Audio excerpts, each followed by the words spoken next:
وايد اصدق. عمو صباح تشرب مي؟ جبت لك بالجلاس وبالدولك وانت اختار اخويا لك هاك ابو العيال. لا با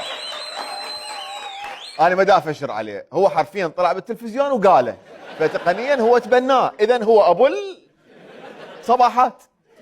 انا مؤدب ما احكي كلمات بذيئه. عمو صباح الذكريات، الماضي، الحب الاول والاخير، مؤسس خدش الحياه على الفضائيات العراقيه. والله اول عر وصل لمسامع العراقيين طلع من حلقه وعلى الهواء مباشره ومن الصبح وعلى القناه الحكوميه العراقيه، وهسه طلع عليها مرتله. عمو صباح الراعي الاول للمحتوى اقول لك دير بالك ترى هسه اكو مال محتوى هابط مو قبل فالته، كانت هيك عادي.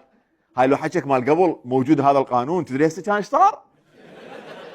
كان كل شيء ما صار لان برنامج بقناه العصاير.